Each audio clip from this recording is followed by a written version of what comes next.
Eu vou passar agora para a professora Amauri. A Amauri, para nós, no ANDE Sindicato Nacional, é uma referência, né, sobretudo no debate sobre carreira. Então, a importância, né, do que ele vai trazer para a gente, nós queremos ouvi-lo. Obrigada, professora Amauri. Obrigada, Virgínia, novamente. É com você.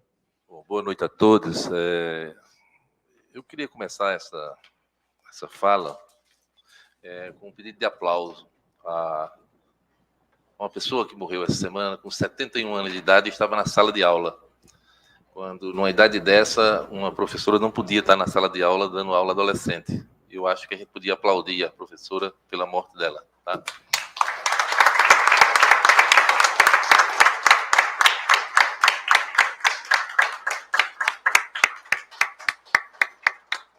Eu acho muito triste o que a gente passa, o que a gente está passando, e isso é reflexo do fascismo que cresce planetariamente, e principalmente a partir dos processos que estão postos na educação. E nós, como professores e professoras, temos um papel importantíssimo para isso. E para isso se faz necessário que a gente tenha carreira. Eu tenho discutido carreira, e falar depois de Sara, de Leandro, de Virgínia é muito difícil, né? Porque quase não fica nada para você falar. E eu vou tentar fazer uma fala dentro da experiência desses meus 40 anos que eu tenho de universidade e que sempre tive olhando para a carreira.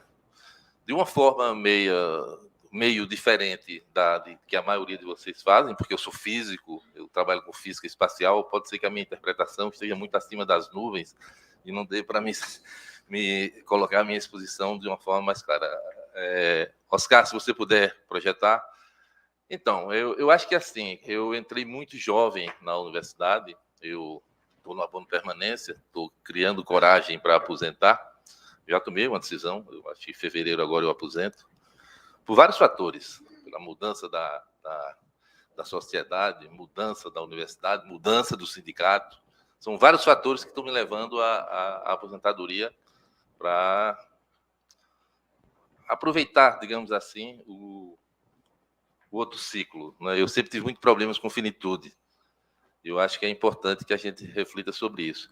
E a carreira, quando eu passei no concurso, eu era professor do Estado, era professor de colégios de segundo grau, privados, e quando eu passei assim, eu tive uma comemoração tão grande que eu achava que tinha tirado na loteria, entende?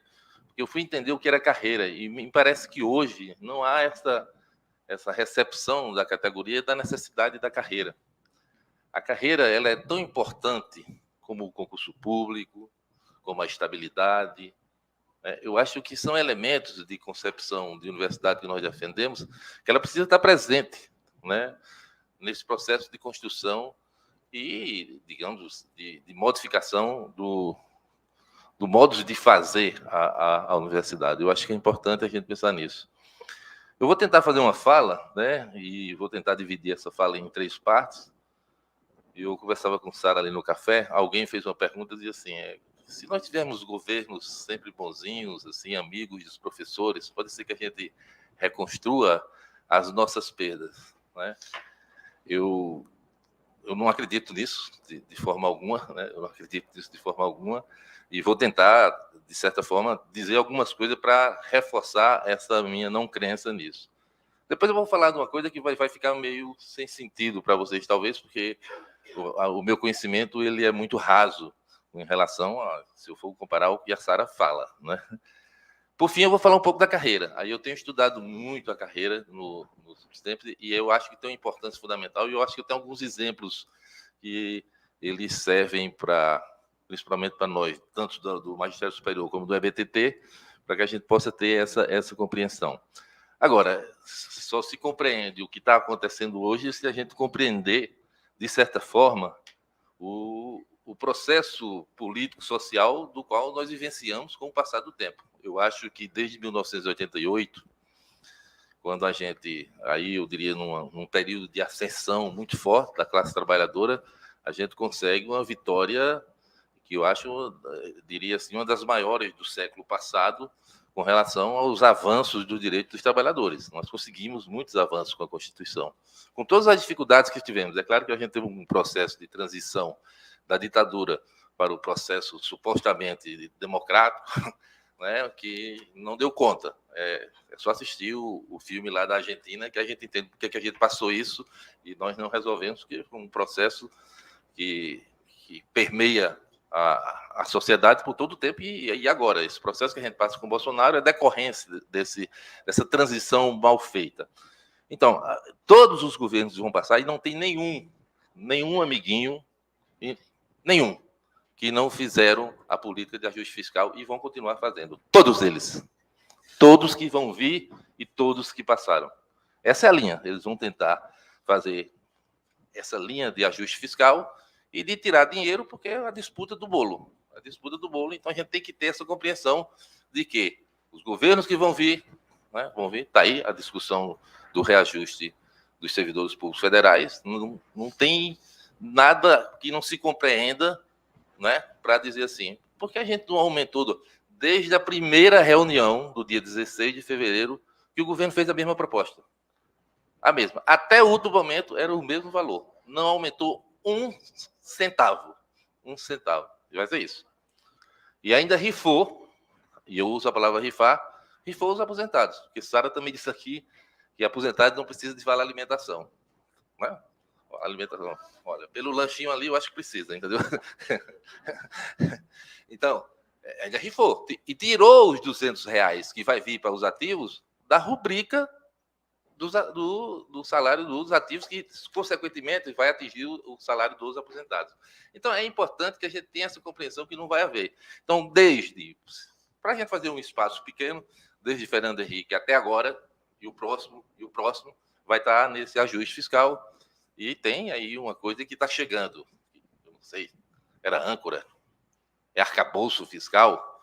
Se preparem, porque o arcabouço fiscal ele não é bonzinho para o mercado e o mercado vai achar que é bonzinho. Se ele for bonzinho para o mercado, imagina o que ele vai ser para a gente. Então, não tem a compreensão que nós temos para o futuro, ela é muito difícil, né?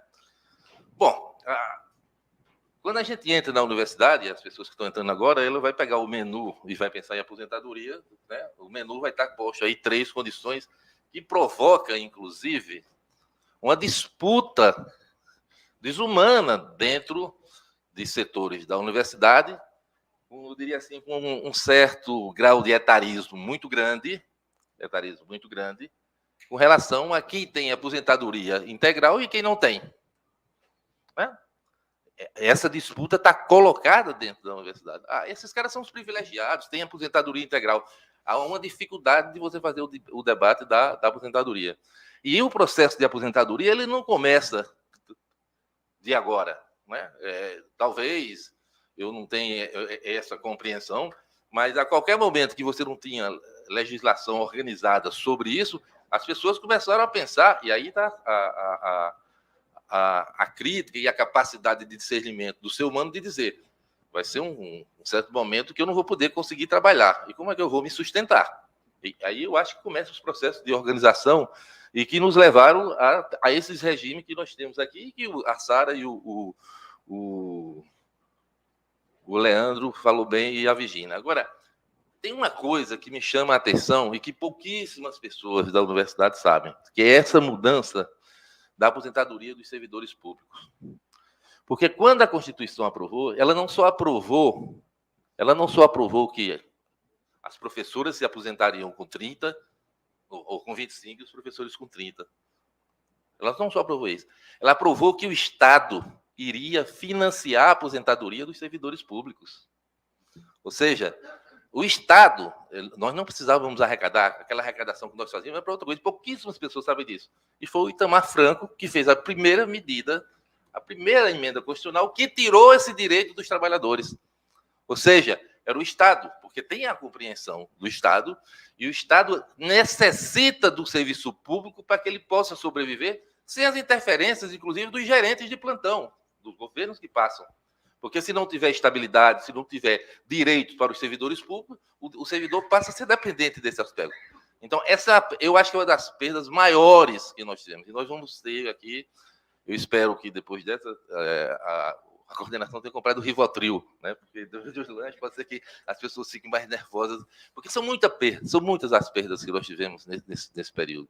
Então, eu acho que isso é um problema que a gente precisa capitalizar, entender, né? Que essa é a primeira perda, é a mudança que o Estado deixa de financiar a aposentadoria e nos coloca no mesmo bojo, para que você possa arrecadar e ter o sistema contributivo. Eu acho que é necessário que a gente tenha essa compreensão. Então, nesse processo, eu fico pensando o que é que tanto nós perdemos, né, com o passar do tempo, tanto na carreira. E o antes tinha uma coisa que pouquíssimas pessoas também, algumas não simpatizavam muito, mas esse foi o slogan do Andes durante muito tempo. Uma linha só no contra-cheque. Uma linha só no contra-cheque. Por quê? Porque a gente já dizia, assim que saiu da Constituição, que os governos iriam começar a criar gratificações penduricalhos, por exemplo, a gente fica falando em vale alimentação, vale transporte, a concepção que nós temos de sindicato do Andes, nós não defendemos isso. Pode tirar o meu vale alimentação e botar no meu salário que eu aceito. Eu não quero mais vale alimentação, eu não quero mais, eu quero salário, uma linha só no contra-cheque dizendo que é o meu salário.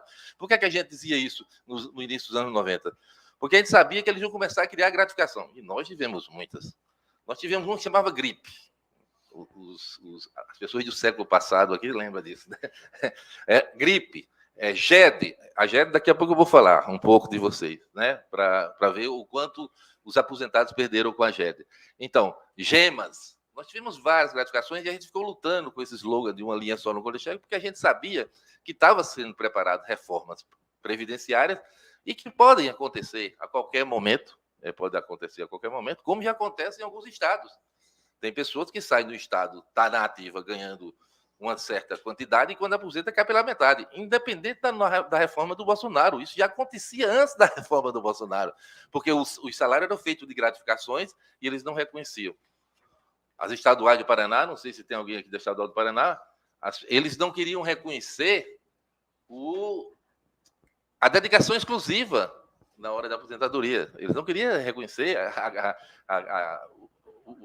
digamos assim, o aumento que você tem por se dedicar exclusivamente à universidade. Então, os aspectos são os mais extensos que a gente soube. Então, essa linha só no contra-cheque tinha essa conotação, né? Bom, eu olho para o tempo e eu acho que é importante que a gente faça essa classificação, né? Desde a emenda do Fernando Henrique, a 20 lá, que nasce a partir dessa recomendação de um relatório do Banco Mundial, se a gente fizer uma linha do tempo e começar a pensar como se caracteriza e o pensamento dessas pessoas com relação ao que significa a aposentadoria.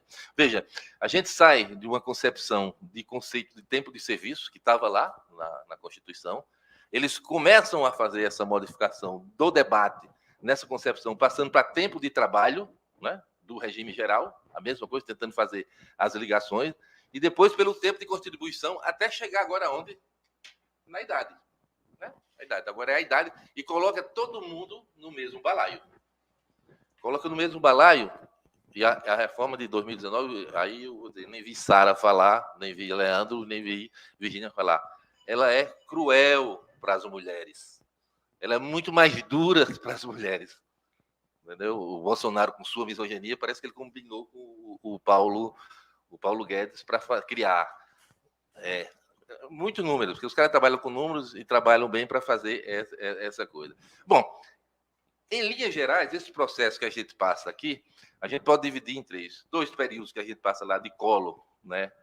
E Itamar Franco e Fernando Henrique. Depois a gente tem os outros períodos que são Lula, Dilma e Bolsonaro, que fecha esse processo de nos trazer agora uma reforma que vai estar caracterizada pela idade.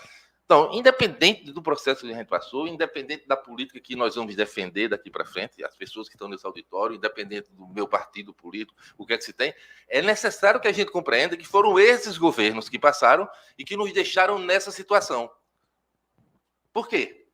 Porque cada um cumpriu o seu papel no degrauzinho de tirar direito. Foi isso. Talvez, se os aposentados não estivessem pagando Previdência Social, talvez isso já tivesse agora na reforma do Bolsonaro. Talvez ele tivesse na reforma do Bolsonaro. Mas como ele aconteceu lá atrás, não precisa botar aqui. Né? É preciso que a gente compreenda todos esses aspectos para que a gente não fique se limitando a resolver todos os problemas. Então, todas essas emendas constitucionais, todas essas modificações que se fizeram na legislação da reforma da Previdência, elas têm impacto direto na nossa carreira, porque você começa a pensar a carreira, né? Você começa a pensar a carreira, e a carreira, alguém disse aqui que há uma modificação, e sim, e ela começa já em 70, lá com os militares, quando você acaba com a questão da cátedra, né? Mas a ideia de carreira que a gente construiu no setor das federais é uma ideia que você tem uma malha salarial definida a partir de um piso gerador único, que garantiria que você olharia, se não tivesse inflação, você olha para a carreira e diz assim, quando eu for aposentar, eu sei quanto eu vou ganhar o meu salário. Porque aí você está pensando na integridade, está pensando na paridade. Né? Ou seja, essa concepção de carreira, ela desapareceu. Ela desaparece nesse rol de retirada de direitos que a gente foi passando por isso.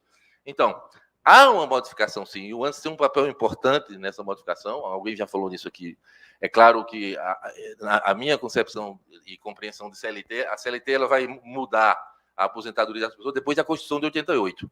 Por exemplo, eu entrei na universidade antes da Constituição de 88 e a minha aposentadoria era pela CLT, era pelo regime geral. E depois da Constituição é que você entra estatutariamente, eles tentaram mudar, também não conseguiram por isso.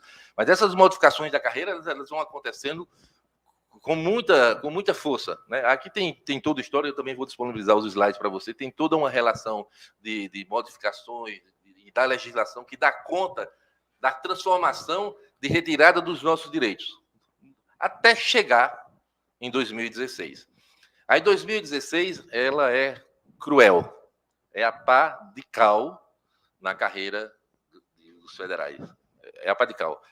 Que aí a gente tem que colocar na linha de frente como digamos assim, um eixo de recuperação, principalmente agora, né? O Andes está envolvido nisso, a gente assinou o acordo com o governo na perspectiva que se abra as mesas setoriais, e abrindo-se as mesas setoriais, nós vamos ter que discutir carreira, porque nós não temos mais carreira. Né? Se eu perguntar aqui, e as pessoas acreditam nisso, quem é dedicação exclusiva aqui, ou foi dedicação exclusiva, os que são aposentados? Né? Hoje as pessoas pensam que são dedicação exclusiva e não são, porque não existe mais dedicação exclusiva na nossa carreira. Não existe. Mas daqui a pouco eu mostro por quê. Tá? Bom, por que é que eu acho que a reforma da Previdência do Bolsonaro ela é terrível? Veja só esse exemplo que eu vou dar para você. Tem muita letrinha, né? Ficou pequenininho aí. Está dando para ler, não? Bom, eu peguei 2 exemplos aqui. Imagine que eu e Neila, a gente entrou na universidade no mesmo dia, tá? E a gente vai se aposentar no mesmo dia. Não, eu entrei um pouquinho na frente. O homem precisa de mais tempo na reforma.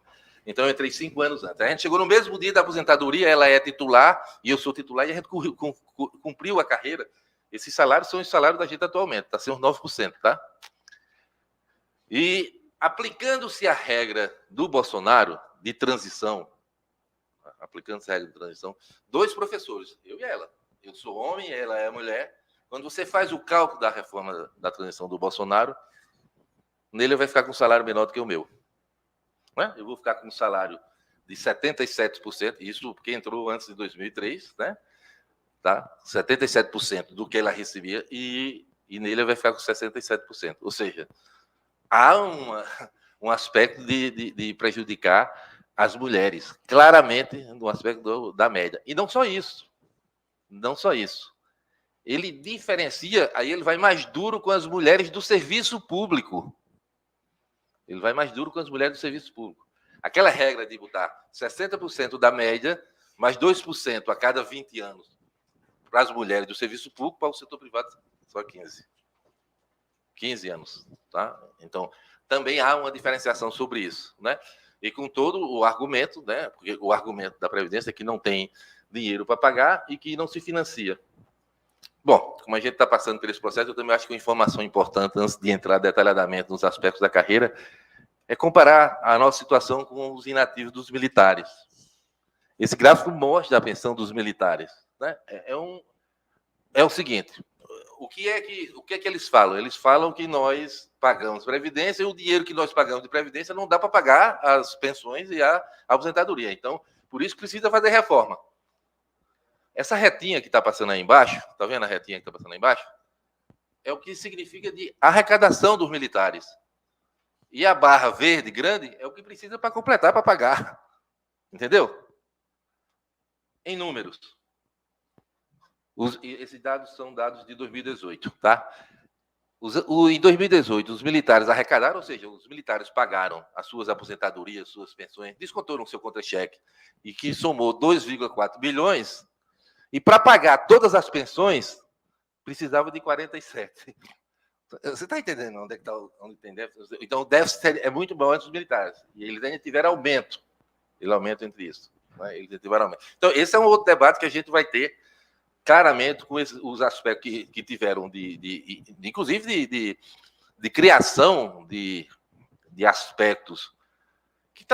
Tudo bem que está dentro da autonomia da própria instituição da carreira militar, que como a gente cobra muita autonomia da universidade para ter a capacidade de criar os seus cursos, sua pós-graduação, eles também reivindicaram isso. Eles agora criaram algumas coisas correlatas conosco, alguns cursos que eles fazem doutorado e recebem a mesma coisa que nós recebemos na universidade. Tá? Mas tudo isso, né? Tudo isso para que a gente possa compreender e ver o que a gente teve de perda na nossa carreira, não pode estar imaginando uma carreira que não tenha uma estrutura e que a gente vai claramente ter que discutir isso agora, pensando no aspecto de recuperação, né? De todas as perdas que nós tivemos nesses últimos anos, né? E essa carreira, aí a gente vai ter que pensar, ela vai ter que continuar pautada, e isso está no caderno 2 do Andes, né? Vai estar pautada na formação continuada? Eu, por exemplo, eu acho que sim. Mas tem pessoas da nossa categoria que não. Eu acho horrível essa forma de dizer que você só contrata para a universidade quem for doutor. Eu acho que isso para mim, não é válido. Eu diria até porque senão eu não estava aqui. Tá? Porque quando eu fiz o meu concurso, eu só tinha graduação. E tinha doutores fazendo concurso. Então, eu acho que quando você exige só o doutorado, são duas coisas importantíssimas para a universidade e para a concepção da universidade que o Andes defende, que é a gestão democrática. Nós estamos passando por esse processo, que é o processo de intervenção. Né? Os 25, 23 universidades sob intervenção. As pessoas não conseguem entender, a gente está tentando discutir o fim da lista tríplice. Aliás, o Andes já entregou a um deputado do PSOL o nosso projeto para acabar com a lista tríplice. Né? Amanhã a Rivânia está aqui em Brasília para fazer essa entrega formalmente, né? Para que acabe a lista tríplice. Mas a gente precisa pensar que acabar a lista tríplice não significa dizer que a gente tem que deixar as eleições da universidade acontecer do jeito que está acontecendo, porque aquilo virou eleição de cidade do interior. Troca de favores entre funcionários e professores, diária, viagens e passagens. A gente precisa repensar sobre isso. O ambiente não é mais o dos anos 80. A mesma coisa, eu acho, e vou dizer isso talvez de público pela primeira vez. Eu acho que a gente precisa repensar os concursos públicos. Precisa repensar os concursos públicos, que em alguns lugares está virando. Bota para dentro quem eu quero. É exatamente isso que alguns de nossos ímpares estão fazendo. Então, a gente precisa repensar a forma do concurso público. Não tenho ideia de como fazer isso, mas as denúncias e os concursos que acontecem com os nossos ímpares fazendo e botando para dentro da universidade, eu acho que a gente vai ter que repensar. E a formação continuada por isso, porque você precisa abrir concurso público, se ele é público, ele é para todo mundo, inclusive para quem não tem graduação. É claro que você vai se inscrever todo mundo da sociedade, mas é claro que as pessoas vão se tocando que não vão fazer aquele concurso, porque ele não vai ter capacidade para dar. Agora, eu acho que não precisa. O título já dá uma diferença, para quem está ingressando na universidade. É claro que isso é polêmico, a gente vai fazer isso. Eu acho que a avaliação é uma coisa importante, desde que a gente não caia na heteronomia das agências de fomento. Aliás, a gente também defende o fim dessa agência de fomento. Né? E me parece que o governo que entra agora sinalizou uma coisa importante, pelas falas que eu vi, por exemplo, nessa coisa da produtividade, né, que é acabar com as bolsas de produtividade. Pelo menos a fala do ministro lá, do ministro não, do presidente do CNPq, com relação a isso, para que acabar com essa essa ideia maluca, né, da gente viver correndo atrás de publicação para encher o curriculates, a nossa caderneta de poupança, para conseguir recursos de financiamento para as nossas pesquisas. Eu acho que essa avaliação ela precisa ser uma avaliação não entendida como individualizada, como está hoje, né?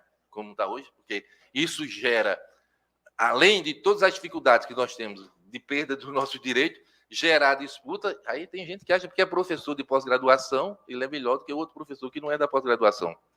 E eu não estou falando isso porque eu não sou professor da pós-graduação, tá? Eu sou professor da pós-graduação. Porque às vezes as pessoas ficam, o cara está dizendo isso porque não é professor da pós-graduação, né? Nem estou falando isso porque também sou bolsista de produtividade, né? Estou falando isso porque eu estou criticando, eu acho que não serve para a carreira, porque tudo isso cria, por exemplo, para a aposentadoria, você leva a bolsa de produtividade? Não leva, né?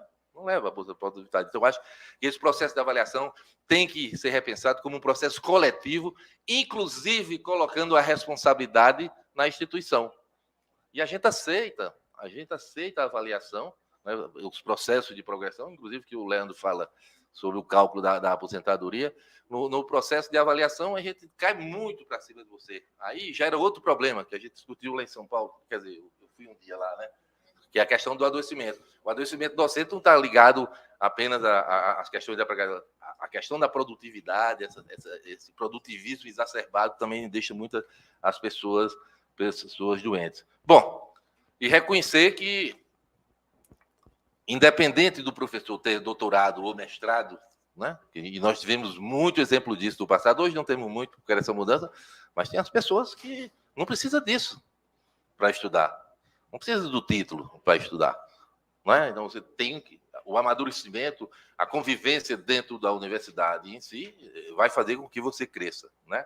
Bom, um dos aspectos que atrapalhou e fez com que alguns de vocês, talvez, nessa sala, tenham perdido muito, foram as mudanças que aconteceram na carreira com o passar do tempo.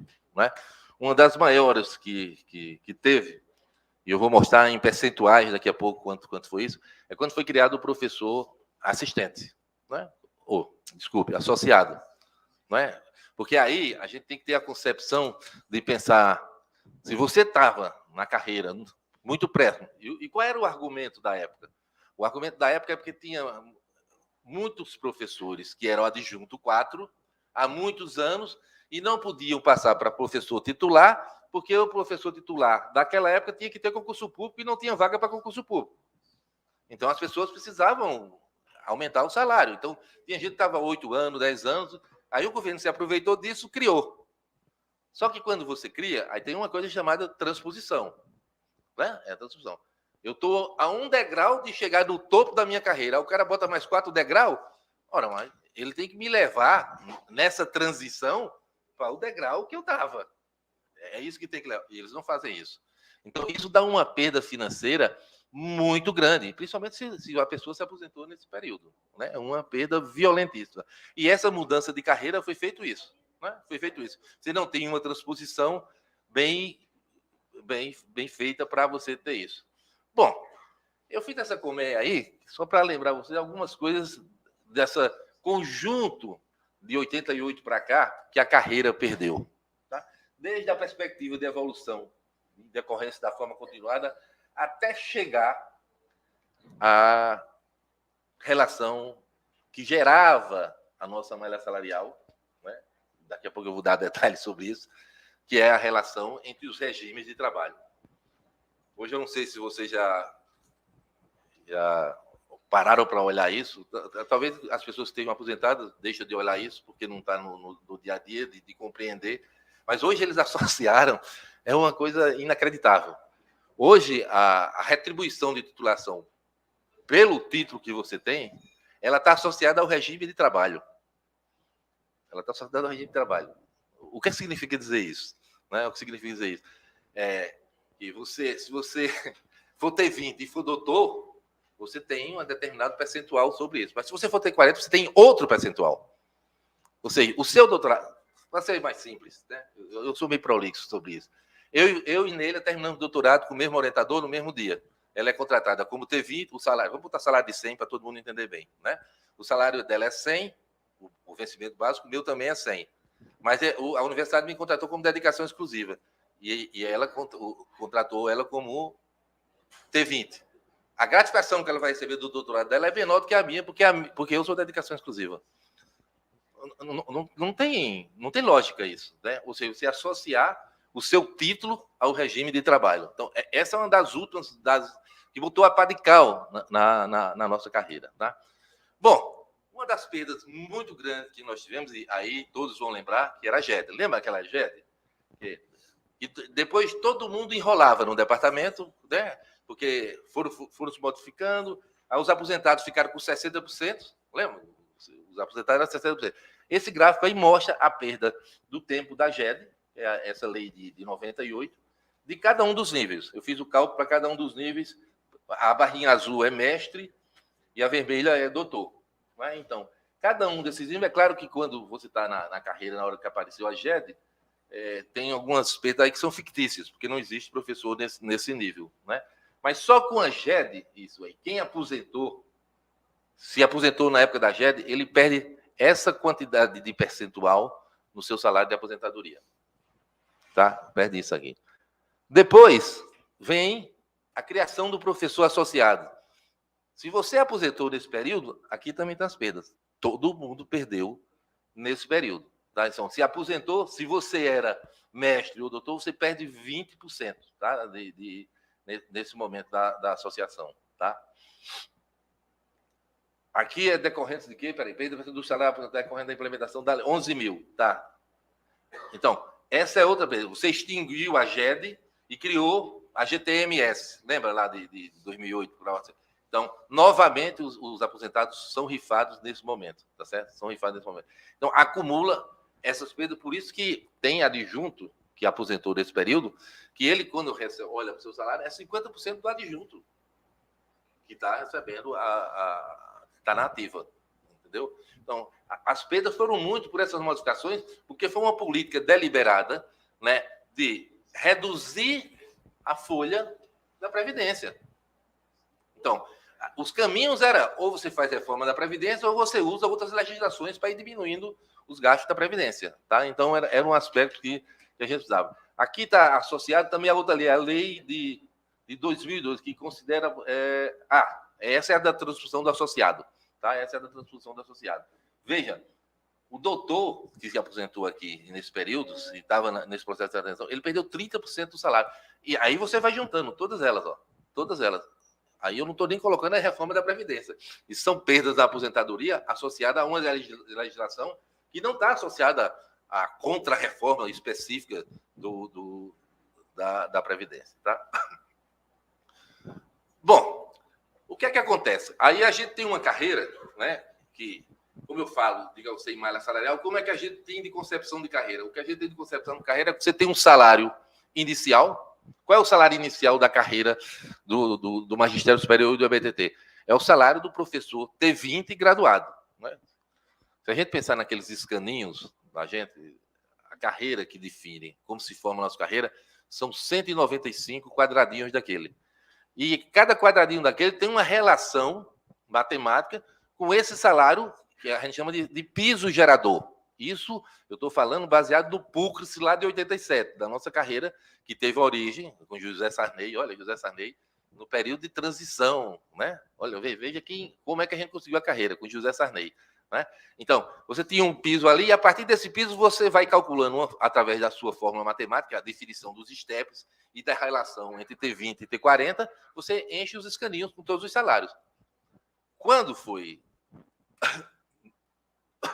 no governo de 2003, vou concluir, né, aparece um sindicato, né, um sindicato criado dentro lá do Ministério da Educação, para concorrer com o ANS, e cria, aí é uma fórmula matemática mesmo, né? Começa o processo de destruição da carreira em 2012, que é tirar essa malha salarial definida matematicamente para um processo foi um programa matemático mesmo, porque eu sei quem fez esse programa, do governo dizia, nós temos tantos bilhões para a carreira de vocês e você distribui. Aí o golpe é maior, né? O golpe é maior. O golpe foi dizer assim, Porque como é que o governo faz? Aí eu concordo, o governo faz isso. O governo tem um dinheiro para dar um aumento aos servidores públicos em geral, ele dá maior onde tem uma quantidade de servidores públicos menores. Por exemplo, o judiciário. O judiciário, na maioria das vezes, consegue, mas a justificativa é mas o número de funcionários do judiciário é menor do que, por exemplo, o número de professores. Então, depende da quantidade de servidores. E a política do governo de 2012 para cá foi exatamente essa. Foi dar aumento na carreira dos professores federais, do Magistério Superior, do EBTT, para quem tivesse o menor número. E onde é que você tinha o menor número de pessoas? A quem ganhava mais, que eram os professores associados e os professores titulares. Por isso que Mercadante era ministro da Educação na época, ele foi para a TV Globo e disse aqui, o professor universitário, e a gente em greve, vai ganhar 18 mil reais. Isso em 2012, ele dizia assim, em 2012. Era desse jeito, para dizer que ia ganhar. E foi tirado, é o que eu chamo isso aqui. Há uma distribuição desse gráfico, se você olhar, ele começou a botar dinheiro aonde vai mais para lá, tá? E criou aberrações que são sem explicação. Destrói a carreira, né? Essa linha azul é quem tem doutorado, ele não mexe no mestrado porque os salários eram mais baixos, tá?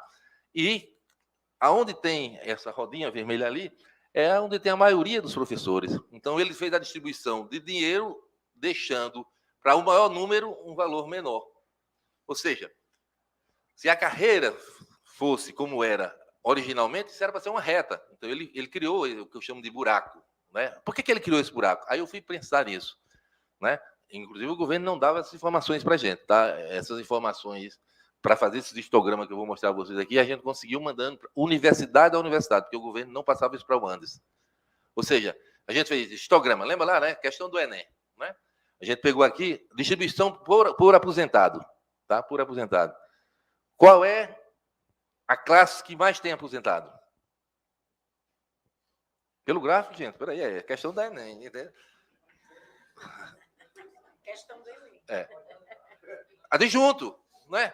Adjunto, então, olha onde é que está o buraco, onde se recebe menos dinheiro, entende? Ou seja, era a classe dentro da nossa carreira que mais tinha aposentado era adjunto.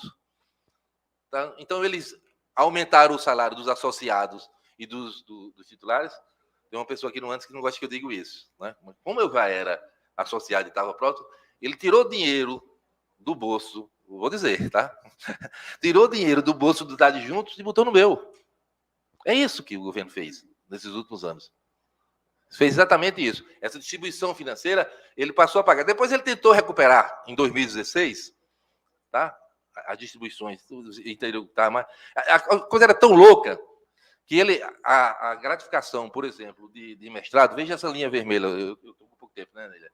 Essa linha vermelha é a linha de mestrado. O início da carreira, a gratificação de mestrado era maior do que a do doutorado. Entendeu? Então, tudo isso foi nesse processo, de 2012 até agora, até chegar, finalmente, à relação de T20 e T40. Porque aí, nem o capitalista deixa de fazer isso.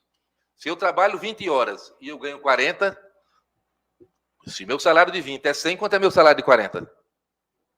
200. Isso é do capital. Ele conta as horinhas lá, né? Ele conta as horinhas, tá certo? É isso que ele faz. Mas hoje a nossa carreira não é assim.